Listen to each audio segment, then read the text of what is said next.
A UK woman spends £130,000 on surgery to make her look more like a cartoon.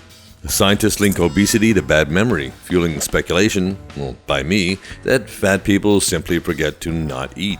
Spotlight, The Revenant and Mad Max sweep the top awards at the Oscars, while the Razzies dishonor 50 Shades of Grey and Jupiter Rising. And this is The Week That Was in Business Analytics.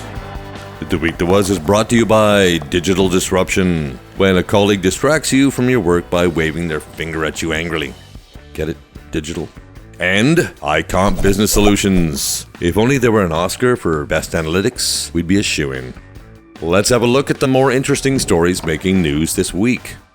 So, Oscar buzz and all that. For the past 3 years, digital advertising firm Exponential has correctly predicted the winner of the Best Picture Oscar at the Academy Awards using a model built from its treasure chest of big data on consumers. But did they get it right this year? Well, now that the winners have been announced, we can say sort of. They actually predicted that The Big Short would win, but with the caveat that Spotlight caters to a similar audience, so could win equally. Near enough is good enough, I say. My ex-wife, not so kind.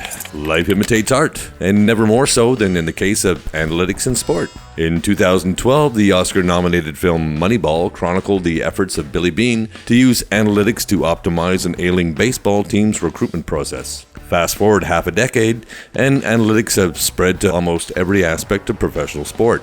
This week, ESPN reported on how the Spurs used analytics-based training to help Kawhi Leonard recover from injury to become a serious MVP contender this year. However, according to Fox Sports, John Henry of the Boston Red Sox announced he's planning to decrease the team's reliance on analytics. Understandable, I guess. It only got them 3 World Series championships. I'd be disappointed too.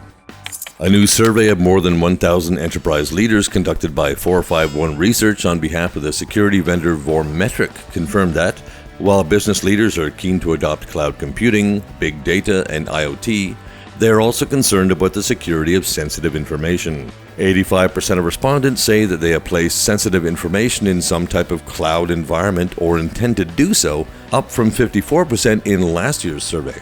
Of those, 70% say that they are very or extremely concerned about a security breach at their cloud provider. So this makes 100% of that 85%, 72% more likely to be taking 63% more risks than they should be 98% of the time. Then again, I fail statistics, so I'm 80% sure I'm wrong 19 times out of 100. Past examples of computers creating art have been hit or miss. Well, mostly miss. But this week, the Gray Area Foundation for the Arts and Research at Google will host Deep Dream, a special exhibit and auction in San Francisco featuring artwork made using neural networks. And the artwork is, well, pretty amazing. To create the works on display, artists first train neural networks to break down and recognize images, then reinterpret them in artistic ways. Now, we all know there's no real art without suffering though, right? So I'd say the next step is to drip strong acid into the CPU while the computer's processing the art, right? So I bet it'll come up with some really gnarly stuff as its brain melts into oblivion. Due to its massive potential, the Internet of Things is advancing apace, driven largely by technology companies and academic institutions. And as with any new technological epoch, questions around shape, ownership, and regulation are starting to rise. If you're interested in the issues, there's a good article on TechCrunch called The Politics of the IoT, which covers issues of standardization, governance, and of course security that have us all tossing and turning at night. Check it out for some IoT geek porn. So once again, thanks for watching. I've been asked not to blow out the length of the video by rabbiting on, so I'll just say this quickly. Like, subscribe, join the mailing list. You know the drill by now, right? Come on. I promise I'll leave you alone. Well, until the next episode.